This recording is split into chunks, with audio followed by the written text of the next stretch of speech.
You're listening to Live Free, Think Free on 90.1 KPFT Houston, your home for uncensored news and underground music since 2011.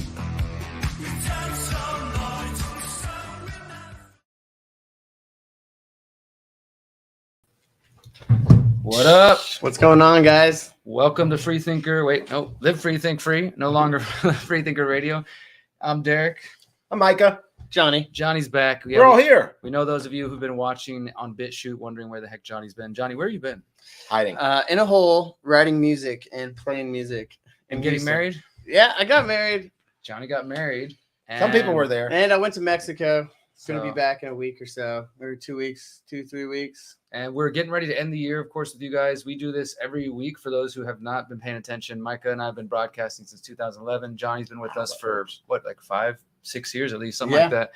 And and so we do this every week. We're live right now on the Conscious Resistance on Facebook, on YouTube, on Odyssey, on Rockfin. We're also live on the Live Free, Think Free page on Facebook as well. This gets posted on BitChute, on Spotify, so many other places. We're somehow associated with KPFT. And we're loosely associated with 90.1 KPFT. Shout out. And you can find our website at thehoustonfreethinkers.com. So we try to bring you guys informative information every week. We've got a numbers of stories to cover. Music, of course. Mm-hmm. Underground. The mantra of Live Free, Think Free is underground music, uncensored news. So that's what you can expect from us. And also today's show, since it is the last one of 2022, we'll be doing a little bit of reflecting on what's coming up for 2023. But let's just dive into it. I know we got some stories to cover, Johnny, locally. So we'll start with that one that you found, which is another unfortunate story in the kind of, what is it? Is it an epidemic? Or is it a drug war? I would call it an epidemic of sorts, maybe not the traditional kind that people would normally think of, but yeah, we're talking about fentanyl again. And I thought this story was like a good one always to get into at this time of year when people are going out for New Year's Eve. Yeah. And maybe they partake, maybe they don't, but like make sure you talk to your loved ones who are in that world. Remember that abstinence isn't always going to be something that they think of. And there are, there are testing kits and things like that to avoid finding yourselves in a situation where this story hits a little closer. But just to read the title, is from Fox 26. Fentanyl seized in Houston is enough to kill everyone in Houston and the surrounding areas. Just for reference, that's like, 4 million people? Yeah. Give or take. Yeah. So, I mean, it's crazy. The Drug Enforcement Administration is calling fentanyl the deadliest threat facing the country. It's such a growing problem in Houston as fentanyl seized by the DEA doubled this year. The amount of fentanyl found and confiscated by the DEA in Houston alone is alarming. It was actually enough to kill every single person in the Harris County and metropolitan area. So, overdoses have skyrocketed. Because so many people are dying from fentanyl, the DEA is cracking down on dealers. This year, the federal agents have taken 7.8 million deadly doses of fentanyl-laced pills and powder off the Houston streets. Wow. That's just the Houston streets.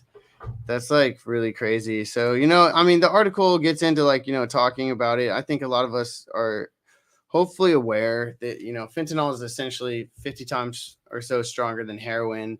It can be pressed into pills that look like Xanax. It could potentially even be in other powders like cocaine and such things. So just be careful out there and be aware. It's in Houston. It's in a lot of other cities. So, and I think one of the things about it is the fact that it is made to look like other drugs. And, I think that if you don't know where something's from, which you probably don't need to be doing it anyway, period. But if you don't know where something's from and you're on the edge of something, lately I was just thinking how important a message like this was. So I'm glad you brought this. It wasn't so much on fentanyl, but just the little things that people, like the drunk driving on New Year, this sort of thing, like maybe one more voice saying something that the cabs are free or whatever could do something. And so I do appreciate this story because it's an example of such a story.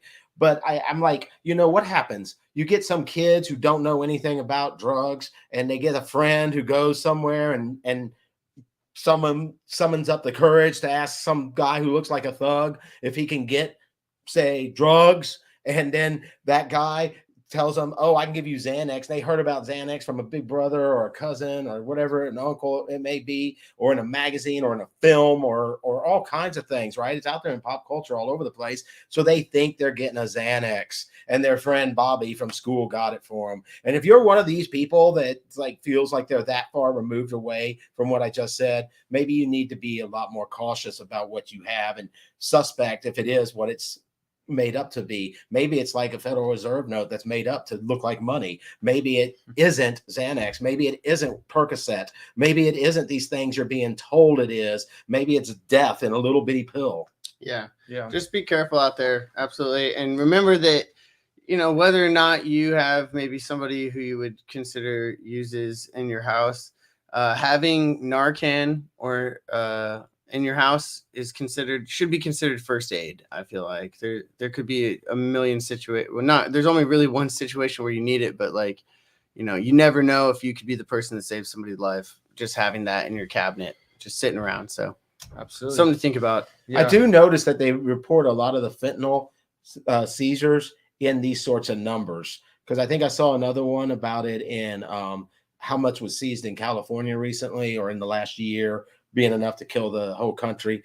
And what's really sad too, and I mentioned this a little bit before the show, is fentanyl is kind of getting the rap of a pit bull or something, right? Fentanyl is a useful drug. It's in ambulances. They use it as a painkiller, etc. They say there's nothing that just works better. But the problem is it's so precision that your average, what do you call them, chemist that's making this crap, isn't going to hit the right target, Yeah, I want to mention one more thing before we jump to the next story. It says here at the bottom of this article that if you search #JustKnow on Twitter, you'll see the DEA's post, the Drug Enforcement Agency, about younger people who've died from fentanyl poisoning. And one thing I would say is like, that's interesting. I want to check it out. But also at the same time, I do think it is important for us, and I'm just saying this on like principle, not based on any specific leads or anything, but that it is important that we question government narratives as well. Obviously, we know people who do and have died from fentanyl and will with the direction it's going. But I do think it's just like, for example, like you said, hearing another story of like enough fentanyl to kill the whole country, enough fentanyl to kill Houston. It definitely creates a scare and some awareness. And in this case, we're turning that into positive conversation. But I could also see how that feeds government drug war propaganda as well, about like why we need them doing different things. Yeah, I think why the DEA needs a bigger budget and stuff like that. If you want to get on that side of it, mentioning decriminalization of drugs and drug users is important for these things, because that does give them access to things like testing. Like I know specifically, like even in I think people have tried to bring drug testing kits into festivals in Houston and America, and they say that kind of like encourages drug use and things like that. But I don't know. Yeah. It's obviously always going to be taboo, but there's sides of the debate. Yeah, of course. There's some people, like you said, who are for it. I happen to be one of the people who do think, and I think the research has at this point shown in places like Portugal and others that giving people options for treatment when they want it instead of just throwing them in prison, and giving people opportunities like needle exchange programs. People worry. Exactly. I think the extreme end is people are like, which I definitely understand, worry like, oh, this is going to turn into San Francisco where people are just shooting up in the middle of the streets because they have such lax drug laws that it is like that. You can literally just get away with doing drugs in the street. And so people don't feel safe to be walking down the street with their kids or something like that, because people have taken, some parts of the country have taken the drug laws in that direction.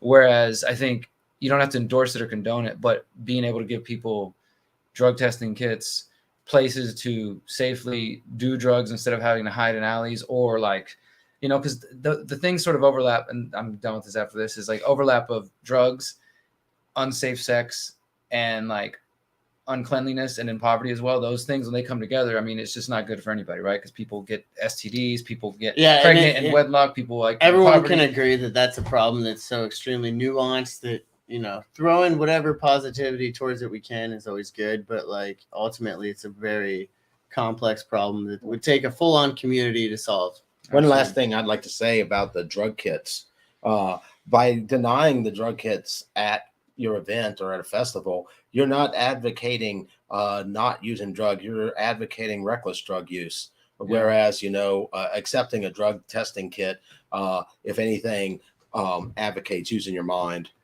Yeah, exactly. Trying to be safe. Guys, you're listening to Live Free, Think Free. We do this every week. You can find us at thehoustonfreethinkers.com. We're going to continue on with some more stories. We're hitting a couple local Houston, Harris County stories, and then we're going to talk about some big picture things. We'll be reflecting on 2023 coming in, and we'd love to hear from you guys wherever you're watching or listening. What are your predictions for 2023? You see good things in your personal life and the bigger picture? I mean, I can say for me, I'm anticipating a lot of awesome growth in the next year. And I don't know about the rest of the world. I think some of it's going to look crazier, but I feel like I've got a good year ahead. And I'm hoping the same for everybody else, whatever you got on your plate. Micah, you wanted to get into this one? Yeah, somewhat. It's a pretty quick one. And it's just for Harris County people out there and people near Harris County. I guess you could drive across the county line, get yourself a pet. Harris County Pets will basically host a mega adoption because they've been flooded with people who just give their pets away. It's kind of sad. So they're waiving all the fees. So you would get a dog that's been, I guess you would say fixed. And I'm just going from my memory of the article. It says that they're trying to find homes for 7,000 animals. Thank you, Derrick. Oh my God. And so, yeah, it is a pretty good deal if you get an animal that's been taken care of in all the ways that it's expected to be taken care of like that. And you don't have to pay anything. And these are animals that need adoption. So I wanted to make sure I shouted out that it's Harris County Pets, and they'll come with vaccines. You can take that for what it is. But these are dogs and animals that need love too. It isn't their fault they got chipped and vaccinated. It's not might be fault. good for them, honestly. So Yeah. So Check it out. that's going to be going on all this I'm weekend. gonna fact check you on that. Yeah. Yeah, I am too. Big Well, ones.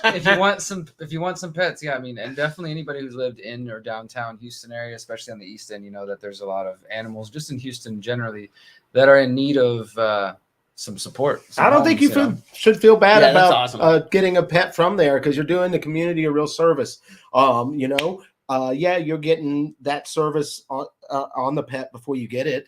But these animals need homes, and the only other thing they get is probably, not long life. So with that being said, if you're looking for something new this year, here's a New Year's puppy. I mean, come on. What could be better than that? Free. So maybe go look at them if you're thinking about it. Get an idea. What's better than If you go look, you're coming home with one. That's the problem. If you gotta get them in the door. I always thought it was kind of messed up just to go. People like love animals, right? So sometimes people want to they? just go look at pets without if they're not even meaning to get them. But it's kind of messed up, because those dogs, just think about that. You're just waiting. It's oh my God, here comes a human. And they're looking at you and they're picking up and playing with you. And for them, it's just oh, we're on the way to grocery shop. We decided to check out the animals, just for fun. It's damn, you're fucking with their heads, dude. They're Maybe someone leave you. It depends on the pet. It depends on the pet. It depends on the pet. You ever seen these sad dogs that or the cats, they're waiting, hey. There are some that do seem to recognize the pattern. That they see. But why do they assume it's a good thing? Why do they assume that, right? How do they know that these people aren't just taking them away? Maybe they don't. They're just they're going to feed me. Maybe one animal there is taking it that way, but yeah. All right, let's go to the next story, guys. I got one that is this is picking up where Micah and I were talking last week about, maybe it was a week or two ago, about this story of facial recognition, which is a perennial ongoing story. And you're going to hear us talk about this until there's no way to avoid it. And it's everywhere, which is pretty close. This article I wrote for the Last American Vagabond, I called it in 2023, it'll be nearly impossible to avoid facial recognition in the U.S. And as I said, it builds off of a story we saw from the Washington Post a couple weeks ago that we covered, where they talked about how the TSA is now going to start these new facial recognition tools at 16 airports. Banned for the airport. I've already experienced it last time I flew. Well, so they've been testing them in Houston for a little while. We walked right on the airplane because of it. They had our IDs, and then they just saw our face and we went on. See, and that's what I'm saying. I was like, is there any way around this thing? Oh God. Well, this is one of the things I want to get to in this article. Is they claim that there's supposed to be signs posted that make it clear you don't have to participate. Oh, yeah. But so what you're talking about is different from this one, and this is what the whole goal of this article. They already have your picture though. Is to show people just how many layers of facial recognition this are. Right. This is the Washington Post reporting in the mainstream news saying 16 major airports are going to start doing this thing where you go up to the counter, you show your ID, and then they take a picture of your face with this other machine, and then their database compares the two, which is basically they're trying to get their systems caught up with the ID calibrated. and then, here they are. We got them now logged, connected together between ID and face. And so that's like the thing, and they're testing in 16 airports, but they're expecting it to be nationwide. Whereas in Houston and a couple other airports, Why don't they just put it? they've at been the testing it for a GPS? few years, and like they've been testing it in the international ones in Houston Yeah, for a that's where I couple went years. when I went to Mexico. Yeah, so they did that, and they've been slowly like, oh, it's only in this terminal for this G through whatever, but you can see it increasing, and now they're coming out and saying, no, we're doing it in 16 airports. That one doesn't even include Houston, but as I put in this article, it was like, the article from the Washington Post was a little deceptive because they talk about it as if it's not happening in all these other ways, right? And so besides this program, and they talked to a lawyer, he was the only, like, a guy that had a negative opinion. I'm surprised they actually include him. His name's Albert Foxconn with Surveillance Technology Oversight Project. He said that, quote, there is no place more coercive to ask people for their consent than an airport. And then he continued, what we often see with these biometric programs is they are only optional in the introductory phases. And over time, we see them becoming standardized and nationalized and eventually compulsory.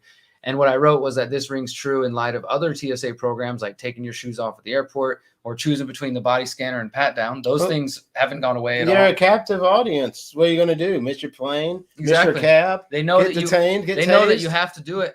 So then it goes on. It says, this is how they describe it. So you walk up, you scan your ID, then they ask you to stare in the camera for 5 seconds, and then they compare the two. It's called one-to-one verification. And this started, surprise, surprise, after COVID-19, after Reagan Airport started using this to detect COVID somehow with facial recognition. And they promised they're not building. That makes sense. Look, that TSA totally promises makes they're sense. not building a looks like database of IDs, of face IDs. TSA promises. That's Sure. not what this is about.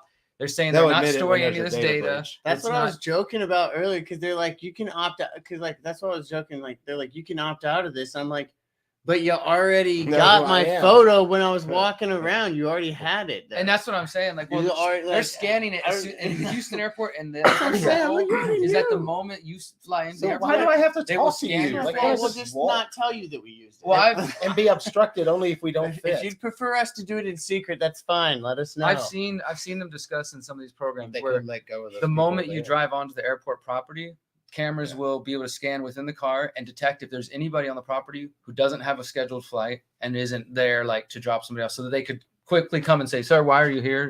What are you doing on the I like premises? doing that. And Just of course, randomly they're at the selling it to airport. people as convenient. Like you said, you don't even have to stop at the check-in line anymore. You just walk straight to your thing because we scanned your Yeah, face because already. holding your ID was such a It's a time-consuming huge process. process. Like, Yeah. But so I here's always had so much trouble pulling that out of my wallet. Here's Jason Lim from the Right. TSA telling the Post, none of this is mandated, and he claims you do have the option to opt out, but you still need a present ID. And he said that there's supposed to be signs informing you of your rights. But again, we've seen this in the past with the body scanners. It's like, if they have it, it's put off to the side. It's some small thing. On the back. Post-it note. On the not- other side. They're not in any hurry to tell people they have a right After to you opt go out of these through. things, right? I'm not in a hurry to So- tell anybody they have any rights at all. Let me show you You don't know about that. two more components Even about this.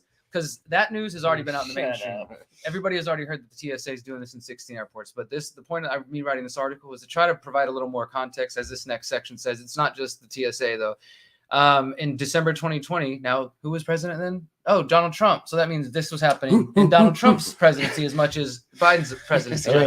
Right before Trump left office, he gave the Border Patrol this new expanded facial recognition software. And a month before that, they proposed a new rule that gave them an expanded use of facial recognition at the border. The ACLU and a few other groups tried to sue, and I don't know if they've succeeded or if it's still in the courts, but they said this would threaten the right to privacy and being anonymous. And the Border Patrol made it clear, this is in December and November 2020, that their intention is to collect the face print of nearly every single non-U.S. citizen who enters or exits the United States, and this applies to children. This will be stored on a database for up to 75 years. This could then be used Up to 75. by the Department of Homeland Security, foreign governments, they'll be leaked. federal, a state, lifetime. and the ACLU at the time called Average it lifetime. unjustified. They're warning about it. It creates a risk of a unique and unprecedented form of persistent surveillance. So my point with saying this is it's been going back to 2017. The Border Patrol And announced tell me, they were going. So this is how far back. And tell they me get good. How big of a push do we need until we get to the point of China, though? Like, you know what I mean? Until so we saw in Houston that all the businesses had to put cameras on the front of their businesses. Remember Mhm. this? Well, they've installed. So it, yeah. think about it like that. Like like you said, it starts in the airports, and this is They get obviously- everyone else to do the This is policing. obviously hypothetical, but like, you know what I'm saying? Like they would have to give up access to those security cameras and things like that. Well, they Is have to. That's part of that I mean, local ordinance. is They have that- to provide the footage. You asked That's how, what I'm trying you to asked say. how Is close that- are we to that Chinese system? No, I'm Facial saying recognition is a core that's component the of first it. step. Is it? No, not Absolutely. that facial recognition, but like in conjunction with like at the same time the facial recognition is being tested in the airports, businesses are being forced to like Install put cameras in front of yeah. their houses. Yeah. People are putting more cameras, Amazon cameras and stuff on Ring their doorbells doorbells and stuff. And like as all that. technology progresses, like think about it like this: in 10 years, that your doorbell camera is going to be like probably as good as like an iPhone 13 camera. You know what I mean? Well, they're or already like pretty something good. even gnarly, but I know They're they're already already good. they're but already I'm trying to catching. say, They're already getting a lot of people's lives. People forget that when you get that doorbell camera specifically, you're also giving away your neighbor across the street's privacy because they see they're good enough now that they can see the person across the street's front doorstep too. Yeah. And so it's not just at your front door, but you're also showing whatever's in its view. And this is something that people have to contend so with. weird. Because they were so upset about the red light cameras. The big thing though I want to say is like the facial recognition is a core component of That's what the different. Chinese That costs system's money. about. Yeah. Once they have this facial recognition This is private. You can do it if you want. with Become a with member digital of the- identities, then it will be Up- a system that you panopticon. can't get away from because that's what the whole thing is about. Is once your face print is connected to a digital ID with a digital wallet and all that, that's where you get like I just read a story today about in China they were penalizing some protesters by basically because over there they use WeChat, which is a Chinese app that does everything. It's like Facebook, Twitter, PayPal all in one. And that's what you have to pay. You get your bank account, you get your everything. Like that's the one thing that you're through. That's your connection to the world. And that's also where they lock people out. We also saw them using COVID apps combined with Your facial mom recognition quits feeding you if you to don't turn have you WeChat. off, basically. So people who using the COVID apps, they traced where people's location was. Using the facial recognition, they could see where they were. And then they turned off their access to public transportation. They did it to a bunch of activists a couple months ago because they knew they were planning to go do these bank protests. And they did it the day before, so none of them could go anywhere. They turned them off, Convenient. and that's where it's going. Probably It's like facial better than getting recognition a is so bludgeoning. core to that kind of system Exactly. because you have to be able to find people And- everywhere at any and time. We'd have to be naive to think that like it's not possible to come down the pipeline to us. They just need a better justification than they did in China. You know what I mean? It's rougher to explain it, even despite the fact that like they've been proven obviously through the NSA and things that they're collecting everything anyways. It's just like, is it admissible in court? You know what I mean? They can use it for whatever they want. They can use it for whatever they want, but is it admissible in court? And then whenever it's admissible in court, I suppose, because it has been legislative. They'll argue that then there's the whole thing. That's when it's above the table, right? But That's no, when it's they'll above the argue table, but that it always exists. you knowingly give up privacy by consenting to go to the airport and this and that, because you don't have to fly. It's a privilege. It's, it's all that kind of stuff. I mean, well, they could argue that and also say like, get your own plane. Yeah, but then they monopolize the airways, right? I got one more thing I want to add to this story before we move on. I thought I'd have a jetpack by now and hit some music. But look, this last thing I want to say the last thing I want to say on this is this was expanded by the Biden administration. So everything I was just talking about before, that was under the Trump administration. So if there's any Trump supporters who are just the Democrats and the Republicans did something that lined up both progressing the same agenda. Imagine that. But it's interesting because people tend to see the Republicans or the right side as more business friendly, whether that's true or not, right? But in this case, it's interesting because the Biden administration, where Trump was pumping up the Border Patrol and giving them facial recognition powers, giving the TSA, the Biden administration has been working directly with this company called Clearview AI, which has one of the largest facial recognition databases in the world besides the FBI themselves. And so in January 2021, I was writing about how the FBI was working with, and the Biden administration was working with Clearview AI to look at all the videos of January 6th and locate people using that. So they take that, and this private company, which has built this massive database, most of it based on public info that we gave up with our own selfies and stuff like that. They just have an algorithmic tool that gather all that data and put it in a database, and then they sell it to cops and sell it to governments. And so in this case, the Biden administration contracted with them and said, help us find all these terrorists, these domestic terrorists. And there was a June 2021 report from the U.S. Government Accountability Office, basically warning again, saying how widespread the use of facial recognition tools are right now. Basically saying that 42 different U.S. government agencies have facial recognition technology. Everybody from the Bureau of Prisons, the DEA, FBI, Secret Service, and then NASA, Fish and Wildlife Service, the Postal Service. NASA needs it. So it's like every government agency is now kind of dipping their hands. Fish and Wildlife's a little. The IRS should have it. Do they have fish face scanners? I mean, I'm It's sure they can dude, all this come up with monkey some was way to just justify it, This right? was- Yeah. Like NASA's like, well, Exactly. we need facial recognition for security grounds. Exactly. Like, I'm Everyone sure they needs can it just for argue for security. anything like that. And the IRS needs it for, of course. So one last point is the Come FBI. get your $600. The FBI has the biggest database, more than likely in the world. The FBI's database is estimated to have at least 100 million face prints, and they've been building Neato. it since 2013. And That's just Can a we third, create third fake of the prints? country. yeah, What about fake prints? Can we like create that? I have seen things with like different makeup you could try. Just like help jam the system. but I think most of that is all theoretical. I mean, and this is the problem. For example, people are like, "Oh, this Because is you why can we do the should wear walk. face masks." But the AI is just getting smarter. In fact, there was at least 2 different companies that during COVID came out and said that because their they're doing AI the was job. training using face masks. Yeah, I saw so that it could learn better how to detect people through the eyes and through the ears and not without the mouth and this and that. And so I'm not saying you couldn't do that to try or the makeup and stuff, but it seems like they're already able to use that. No, and you'd like, have oh, to do damn they can near- figure like that doesn't You'd look have like a to human like face. be Gandalf or something different. Like, No, but then well, also damn it's it, like you kinda the look wilder like you go, Gandalf. though, you're probably going to stand It out. wouldn't work Maybe for the Micah. idea is the opposite, right? There's people talk Yeah. about this idea of the gray man tactic, Yeah, where you exactly. just blend in. Blend. You don't wear flashy anything. like Nobody's they going to said, remember. how the Gray everybody was gonna jeans, look gray in the pants, just future. the normal sort The of gray man. the gray man text is what it's called. Yeah. Like you don't want this somebody be like, oh, nondescript. he had a ponytail and a Pokemon shirt. Nondescript. You know, that's something you're gonna remember instead of like, I don't know, he was gray, kind of black clothes, or I don't remember. Yeah. There's no details, right? It's just 5'6", blends in. 6 foot. No facial Somewhere 5 to 6 foot. Somewhere. So that's how you recognize the other Maybe you activists. have They're a fake dressed in face. gray. They make no facial expressions. All right. Yeah, maybe that's the tactic. Guys, you're listening to Live Free, Think Free. We got a couple more stories tonight we're going to go through, including continuing this conversation with AI in a moment. Yeah, we're going to play some music, but I'm excited for this next one we get back because you found this story about this Google chatbot. And I've been talking to friends. I just heard it on the radio. You guys might have heard about it. We're going to talk more about that. And I think overall, looking at 2023, this is one of the things. AI is getting smarter. More and more people are using like this chatbot. I had a friend who was like, dude, I tested out the chatbot. It just wrote an essay for me that would have taken me 20 hours to do, and it did it to me in 25 minutes. Like, we're really moving into some interesting territories. Jeffrey's with all been these. tripping about that chatbot. Yeah, as well. so we're gonna get into that and more, guys. We'll come back in just Maybe a we should couple get of our radio moments. show together. Let's get Quit to a using song. chatbot. We're gonna play Ganesha, That Day Long. That day Stay long. tuned. We'll be right back. Thank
33.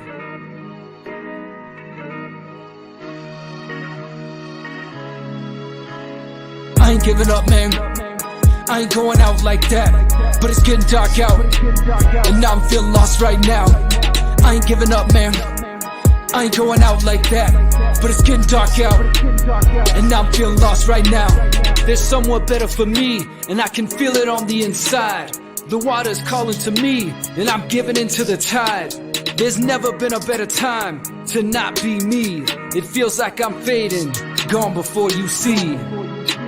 Now, it's just another night that I'm stuck in this skin, and I don't feel much like me, yet here I am again. Steady staring in the mirror like I don't know my own reflection. The voice is taunting me, but I'm just trying to forget them. So sick of this pretending I'm fine when I'm not. Fuck. You can keep smiling and lying while I rot. I ain't giving up, man. I ain't going out like that. But it's getting dark out, and now I'm feeling lost right now. I ain't giving up, man. I ain't going out like that. But it's getting dark out, and now I'm feeling lost right now. You ever feel like you're at your lowest low, but you didn't even know? You had so much lower to sink, your pride now extinct. Now you only got one stop before you hit the bottom rock. I promise it only goes up from here, unless your path isn't clear. But me, I'm gonna get my mind right and climb out this hole. My physical body's been abandoned and left without a soul. I can't even feel it enough to know if I'm still alive. And there's no time or space, but something tells me I will survive. I will make it through anything you throw at me. All this pain is only preparation for greatness. I ain't giving up, man. I ain't going out like that. But it's getting dark out, and now I'm feeling lost right now. I ain't giving up, man. I ain't going out like that. But it's getting dark out, and now I'm feeling lost right now. I ain't giving up, man. I ain't going out like that. But it's getting dark out, and now I'm feeling lost right now. I ain't giving up, man. I ain't going out like that. But it's getting dark out, and now I'm feeling lost right now.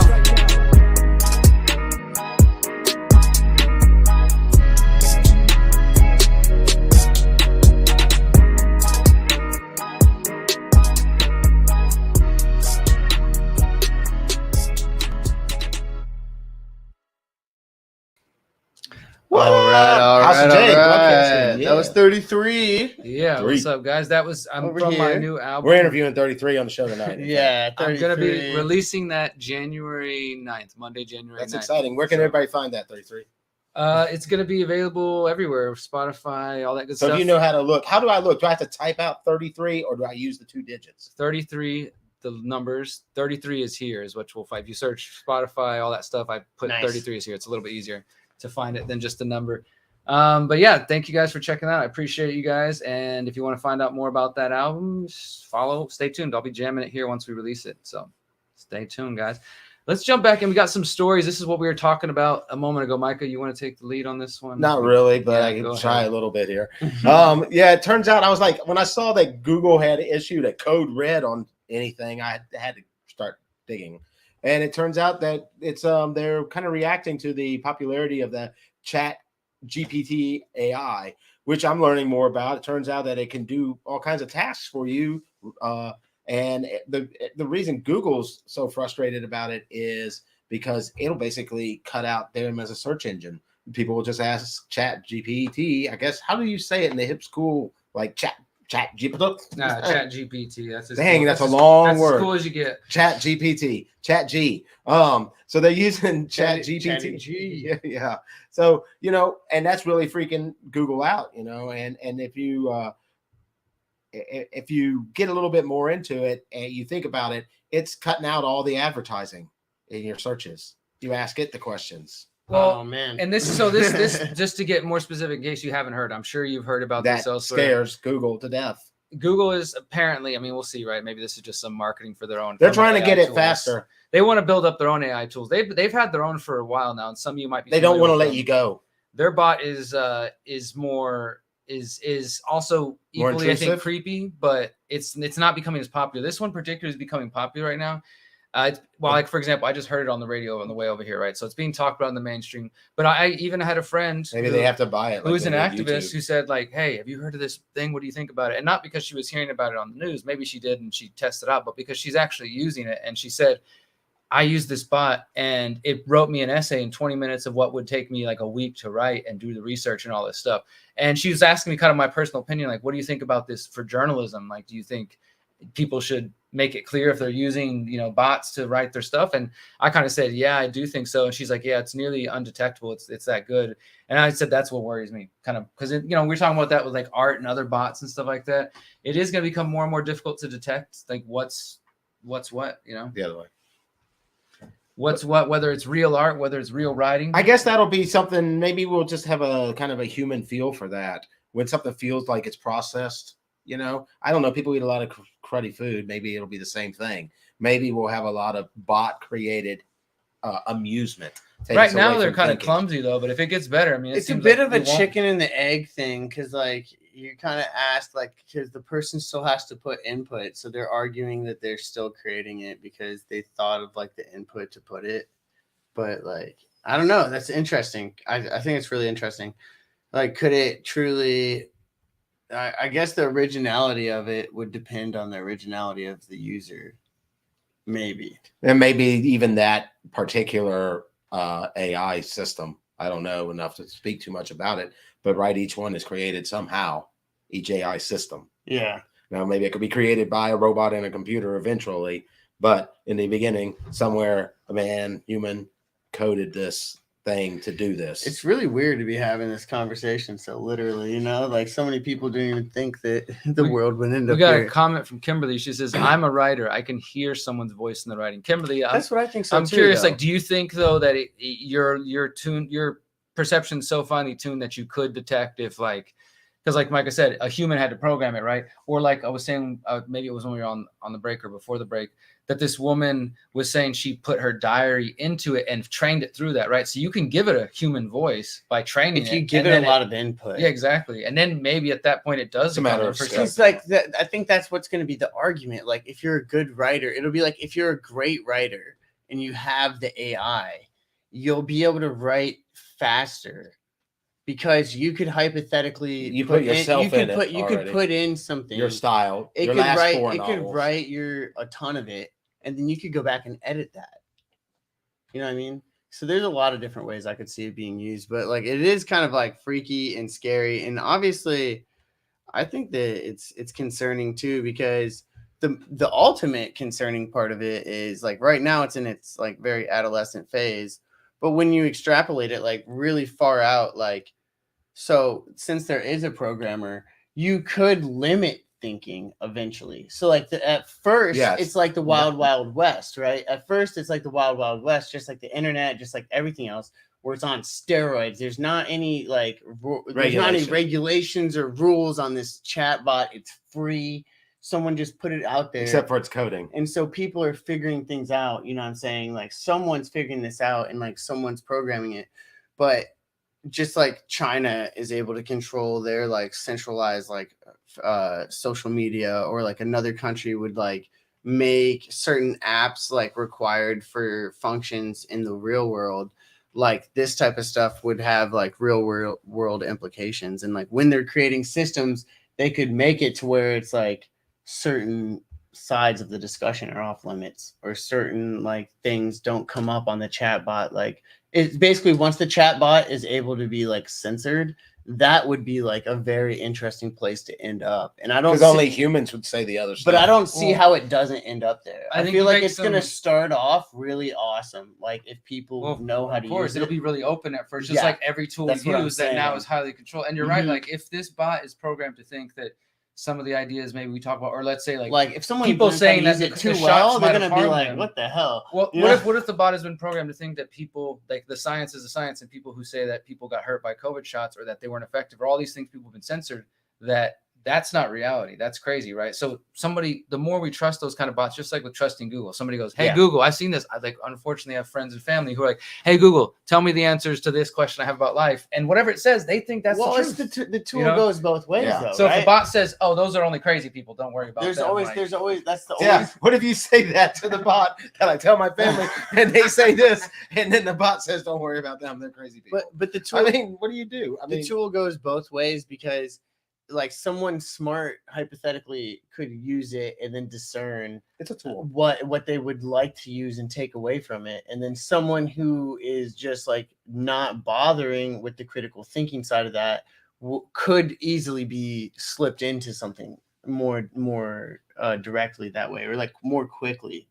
Let it make decisions, or let it like write the paper. Has done the same thing though. And like if you knew how to use social media, you could use it to a point where you're like promoting yourself and doing it all these like positive things. And there's people who just strictly consume it to the point where it just like wastes away their lives. Mm-hmm. So I don't know. It's going to be interesting, man. Like it's going to be weird.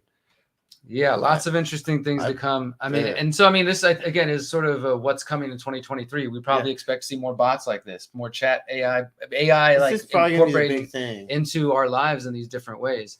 The Internet of Things, the bots. Considering it's right around the turn, like, you know, they'll release another like phone or something that has like. So these things might be bots too. Is Siri not close to this? Like the Hey Google crap. And I think shit. they have these are much smarter versions of those. But that's the thing is they're probably going to incorporate these kinds of bots. These bots are getting trained that maybe that will be the new upgrade of Siri, Echo, whatever is going to be that like it'll be like Flubber, and you have your little machine computer bot that follows you around and answers your questions. Exactly. So you could buy a good one, or do you want? Do you want to say anything else about this story? If not, I want to. This actually kind of segues to another important one. It's a fun line to go down, but I think we might have ran it. Yeah, well, let's jump to another one that Micah and I were covering last week. You guys probably have heard of something about the Twitter files somewhere, whether you're hearing them in media saying that I've stayed away from them because I've just seen a lot of stuff that sounds like I already knew that. Well, and that's kind of what we've talked about before. Is that I think that this is Twitter files number 10, and now we're finally getting to some stuff where I don't feel like we've been saying this for the last 2 years. Like now we're kind of going past that point because everything previous I've been telling people like. Yes, is it good to get confirmation? Although, again, we're just getting screenshots. We're not getting documentation that's public. It's just like the journalists who are writing about it are getting to review the emails and they're sharing screenshots. So we do know, okay, so-and-so emailed so-and-so. What's been revealed up to this is Twitter files number 10, I think, which was by this journalist, David Zweig with How Free did they Press. Select the journalists? They selected a handful of people that I don't know if it was the team at Twitter or whoever did, but they said one of them spoke publicly and said there was no deal about what we couldn't speak or not speak about, but they gave us access through a lawyer from Twitter to the emails, and they were able to like look through and look for stories basically. And then they split them up. So now this is Twitter files. Now they finally reached to how they rigged the COVID debate, which is getting a little more interesting because they're specifically showing how the administrations and the FBI have been like targeting. They never censored true information. What we knew was coming, right? Is this what Mercola and all them are trying to start a case about? Many of them, this could potentially give them legal ways to fight because this is the thing is, so now people's names have been named. We now have seen some emails where they specifically said, like that New York Times writer, Alex Berenson, he became really big and he got kicked out of the New York Times because he was questioning COVID publicly. The Biden administration actually specifically named him and said, we want you to focus on accounts, including Alex Berenson. So that he's already won in a lawsuit, though. But that's the thing is, I have some friends. We've talked with them before. Jason Bass of the Free Thought Project. They came before the community. They've been heavily censored and sued even before COVID, censored and banned and stuff. Yeah. So they tried to get a lawyer together, and basically the lawyer said like it's still just this legal gray area that unless your name is specifically mentioned, even if you know like, hey, I'm being throttled and this and that.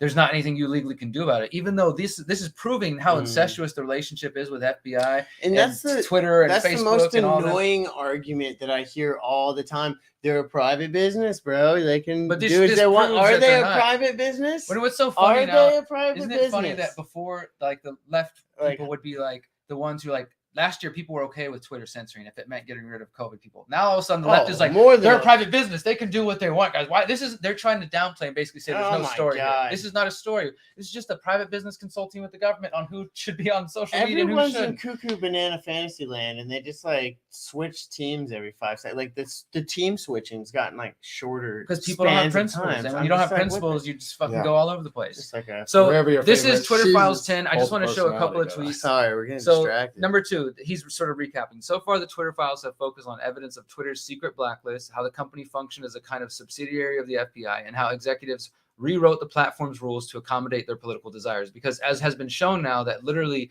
95% of Twitter's staff voted Democrat and donated to Democrats. So like there was a clear like bias within the company. A little bit. Companies aren't people, man. And the rules favor that, right? So here we go. Now, this is where you start to get into COVID. They say the U.S. government pressured Twitter and other social media platforms to elevate certain content and suppress other content. Yes, we knew that, right? Now, what's interesting, though, it says internal files at Twitter that he viewed while on assignment for the Free Press show that both the Trump and the Biden administrations directly pressed Twitter executives to moderate the platform's and this is just Twitter. Content. Never think of Facebook. So we don't have the Facebook files or the YouTube files or the Google or any of this stuff. But clearly there's other relationships. So and they have emails.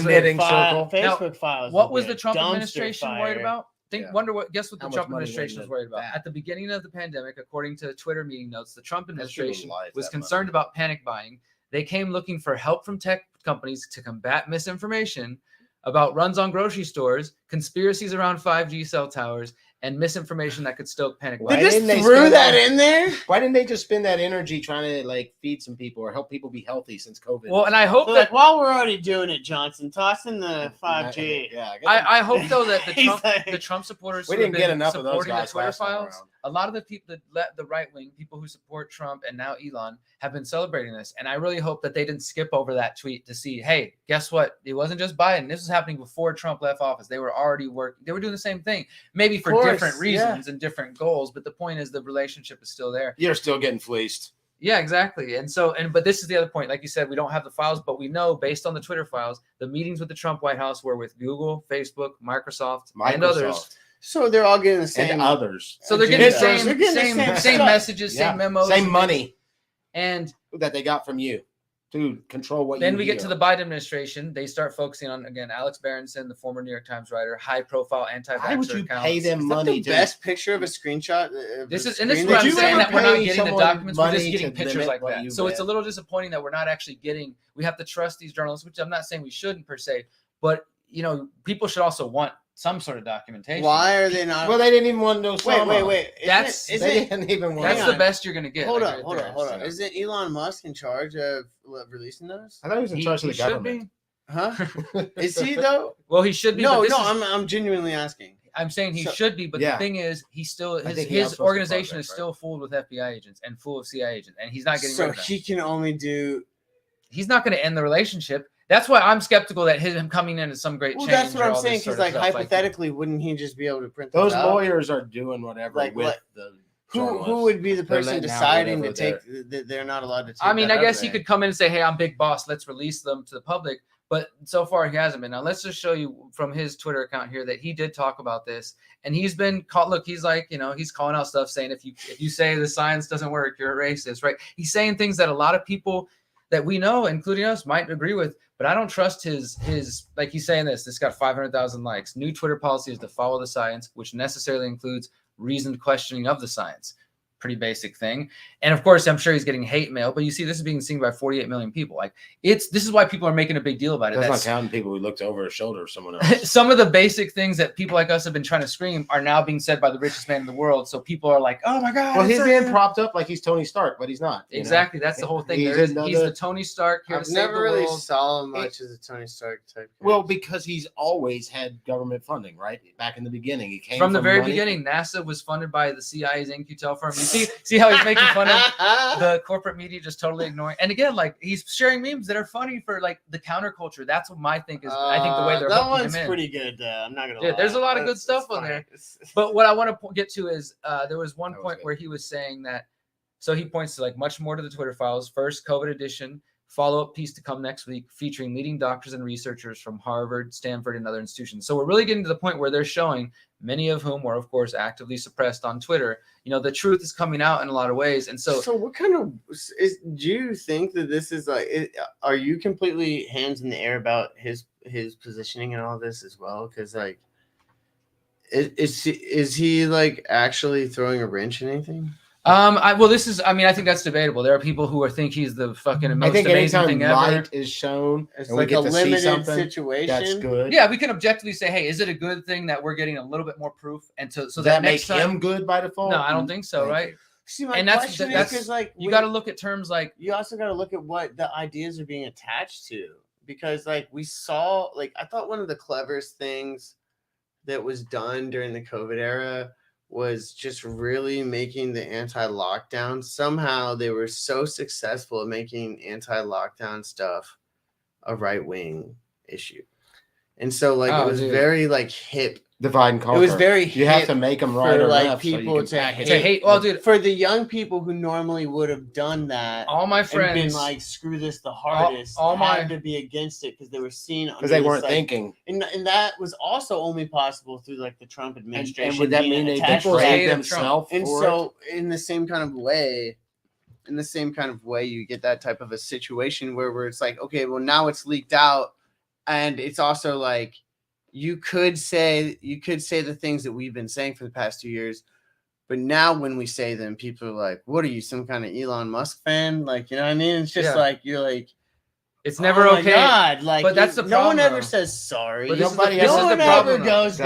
back and says like, let me correct the statement. This is why those We people were don't matter, wrong. dude, because people who want to judge you based on what's popular and not what's the truth are not people that we should. I mean, personally, I think we we should humor and give that state these of same mind. discussions. But those go people back try to drive the forever. conversation, dude. Like I lost most of my Houston activist friends because I got invited to speak at anti-lockdown protests. And yeah, a lot of those people were Trump supporters that happened to be speaking out because the other people, the lockdown left, they went for it, right? So all of a sudden to those people, I'm now a right-wing, alt-right, whatever, blah, blah, because that's what they were. So, Trump. Because you didn't have a consistent view with what they expected. And then now it's like you said, you're talking about the Twitter thing and the I thought it was FBI, about that's diversity. just Elon Musk right-wing talking point. So it's about diversity, it doesn't matter but about not the with truth. ideas. It's just about who is also saying those things. And if that's a person I It's don't just like, then that's not true. you know? So, like, oh my God. Let me show one more thing. What about just being consistent, like you said, with principles? If you're for diversity, why would you be against diverse ideas? Wouldn't you at least want to hear them and weigh them out? They don't mean it. Or do you that way. think Don't you you can't do get that? started on that shit. That's Thank fucking- Weighing. Check this This one ain't out. free You thinking better radio. not, This is live dude. free, think free. Give me a beer. Check this one out. Last one on this Twitter thing. This is important though. The FBI actually did respond to all this. Like the media is ignoring it, right? And their response They're is just like, gaslight. We didn't Twitter? spend that much of your money. do you want to see the FBI's response? I mean, this to me is like, Probably. it's like I think our audience really does. if they haven't seen What it, about that part? $3.4 million. the only thing that matters is what they say because they basically just did You downplay paid it. that much money for them to control what you read. You need a person like that? Here we go. $3.4 million. It said that And- they said that basically none of this, there's nothing to see, and that it's sad that conspiracy theorists and others are feeding the American public misinformation with the sole purpose of attempting to discredit the agency. Basically, they said there's nothing to see here. They're trying to normalize companies having that close a relationship with the FBI, with the CIA. There was literally You mean they're trying to normalize corporatism? corporatism, what some people Yeah, want to call wait. fascism. Read that Well, look, whole thing again. Read that whole thing again. You read that really fast. Read that. this is their It says this brings us to The that. Bureau No, of this Claims is in not. response This is to their the actual Twitter quote. files. This is all that actually matters. This is their quoted words. They This- called the people who are reporting on this Started the Bureau of conspiracy Claims. theorists. I don't need to read that. Basically, that it's not normal. That it's completely Well, above. this that's part's normal. It's important because completely they said it above was board. above board. Yeah, but Yeah. that's not their quoted words. That's why I'm not I reading just it. I said just one want to sentence. actually quote the FBI is what I'm trying to do here. This is their actual words. But that is summarize what they said. Conspiracy They're saying that there's theorists. nothing to see here. Again, they're downplaying it, but they literally use the word conspiracy theorist, and they're claiming, which you have all these journalists who used to be left-wing, and they still consider themselves left-wing, like Matt Taibbi, who worked for Rolling Stone, but he doesn't fit in with those people anymore. Now they call him right-wing. He's a right-wing. Anybody who's reporting on this is being smeared as just a right-wing. Hey, whoever this whatever. writer was, at least had the courtesy to call it collusion. Yeah, it was collusion. And it is collusion. But do you see how, because the FBI, which is the top cop of America, they use something like that. Oh, They say yeah. only conspiracy theorists believe in that. That gives the other people who already think that's crazy. The FBI doesn't even think there's anything here. No, man. it just The makes them have FBI 's- to deny being a conspiracy theorist. and then to that person, that means no, we've always been at war with East Asia. The government's always worked with social media companies like that. There's no big deal about. What do you mean? That's not weird. There's nothing wrong with that. Of course, they should be working with them hand and foot and hand and hand. You know, they should be. Maybe they're going to have to look up this do. Ben Weingarten guy and get him for daring to say that. Interesting thing was that Elon Musk also tweeted. They showed a screenshot that there was a Slack channel in the Telegram. In the Twitter company called Fauci Fan Club. So, I mean, this clear bias with the people who are running Twitter during this whole thing, that they wanted to shut down anybody who had a negative. Wait, they had a Fauci fan club in Twitter? Oh, no, yeah. Well, in their work channels, on cult. the Slack channel, they had a channel called Fauci Fan Club. And they also had so many FBI agents. Yeah, they're supporting him. That's funny. They showed Everybody one tweet where Trump tweeted Even saying, puppy killer? we should tell Americans It's a bit not to rough. be afraid. And they asked somebody else in Twitter, can we get him for violating policy? Because Trump said sometime in the early days of COVID, America, don't be afraid. This isn't a big deal. And whatever you think about Trump, the fact that the people at Twitter working with the FBI wanted to take him down because he was telling people not to be afraid should tell you about how they feel. Wow. They want you to be afraid. They want you not to think about this stuff. So God. last, Okay, go ahead. yeah, last story for the night, God guys. Micah, you bless. pulled this one up. This one is important because of the men involved. This Fink guy. Yeah, it turns out, we've so much money has gone over there. The World Bank is now estimating that rebuild. Now we're talking about the rebuild. We haven't even finished the non-declared. Did they ever rebuild Iraq? That's ongoing. They're working on it. They're trying. It's only been 20 years. They got some guys. They're out saying there. it could be as much as 630 billion. Watch, it's going to be more. Ukrainian President Zelensky and the CEO of our good buddies BlackRock, Larry Fink. Cool. Do some research on 630, that, right? No doubt. A cool 630, right? Yeah. Billion. Yeah. With the B. Cool. Larry Fink. You may 630B. remember that name from back in the financial crisis. He held a video meeting Wednesday, and they agreed to coordinate the reconstruction of Ukraine, helping to make sure it's a corporatist regime as well. You're going to have some BlackRock mixed in with a little bit of Ukrainian, whatever he is, Zelensky. So Zelensky said that he and Fink agreed to focus in the near term on coordinating the efforts of all potential investors and participants in the reconstruction of our country, channeling investment into the most relevant and impactful sectors of the Ukrainian economy. You can bet who's going to be controlling that. And this isn't like just like a random story. Like this, Larry, we talked about this a couple weeks ago. We were talking about BlackRock. Yeah. Corbett did a really good 3-part series about how BlackRock owns the major shares in Coca-Cola, Walmart, most of the major companies in the world. Yeah. And they're owned by a really secretive group called the Vanguard Group. And this Larry Fink dude, who also does sit on the board with the World Economic Forum, is connected to all of it. And like you said, since back It's a nice circle. Yeah, it's amazing. It's amazing. And, they're always the end club, right? They're the in crowd. So, yeah, it goes on. And I think maybe America needs to ask, how come we're spending so much? And, we've talked about American troops going over there to teach them how to fire. And some people have said the missiles are so bad that they have to go over there and fire them because no one else can. So does that, who knows what's true? I heard an article today, or a story on the radio on NPR, talking about different aspects of what's going on here. That was pretty alarming. I think most people don't know, and I really don't want to claim some of the stuff they were saying, but it's just a step away from us shooting at Russians. Not these 3 guys, but American people. Yeah. And that's pretty severe. Why? I don't want to go on too long about that, but now we've got BlackRock involved. We can start. Not a good sign. Yeah. And one other thing I'll add to that is, since we were just talking about Musk and Twitter a moment ago, Musk's Starlink is what is helping the drone program in Ukraine. So it's not just giving people internet all over the world. He's working with the military with his low satellites to do military stuff. And he's one of the biggest contractors anyways. Just want to add that in there. He's helping the Ukraine situation too. I feel like BlackRock's the kind of the kind of company that gives you a deal in like a dark room, and they're just like kind of like, yes, you will repay your debt, not in dollars. It's crazy. It's something that's like, it's like, wow.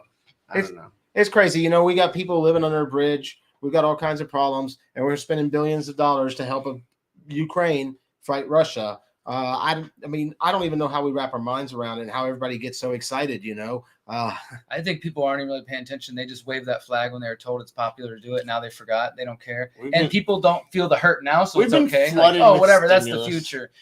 One other thing I want to mention real quick, just tied to this, Mike, I found this independent article published earlier this week, and it was actually an honest opinion in the mainstream news. It's called "It's Time to Stop Pretending What's Happening in Ukraine is Anything Other Than a U.S. Proxy." And that's kind of the direction I wanted to go because, we've been talking about this for some time now. And you're right. The average American, I don't think they know much about it. They've been taught forever, Russia bad, Red Dawn 2, Red Dawn come along. It's just ridiculous. So like it's the same thing. It's the Red Scare again. It's all this stuff.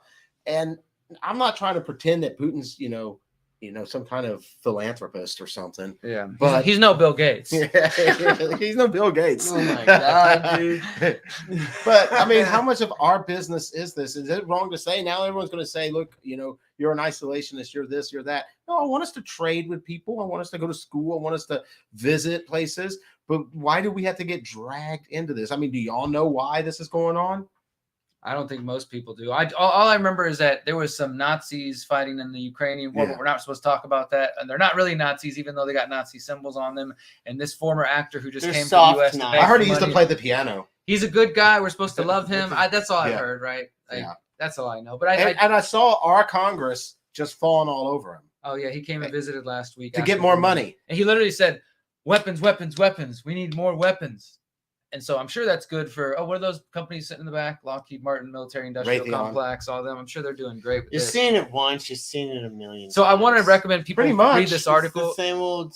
I'm going to link script. this, just like everything will be linked at the Is this the HoustonFreethinkers.com. next one? This is worth reading. I recommend reading. It's not very long, but just if you haven't heard this opinion that, hey, maybe what's going on in Ukraine isn't just some people needing help from America and democracy and Russia, Putin's bad guy, then you might want to start with this article and some other pieces that might give you, a different perspective. So One more perspective. that I out. saw a headline that said we've spent more, and I know there's inflation, and I didn't get too much in it, but it says we spent as much already in Ukraine as we spent in Afghanistan and Vietnam. I haven't had time to fact check that one, but I saw the headline and I was like, oh my God, that can't be true. honestly, I wouldn't be surprised. I mean, the amount, like they've been just It There seems is to be inflation. on that trajectory. They've been Yeah. just shoveling money over there. We didn't mention this, but I want to mention it real quick. This bottom of this story here says that not only is Zelensky getting help with BlackRock, he's going to be going to the World Economic Forum. He's going to be speaking at the World Economic Forum in Davos in Switzerland next month. When in the history of Russia did you ever hear of Russia just winning the war in the beginning? No, every World War I, Napoleon, World War II, they're all getting their butts kicked.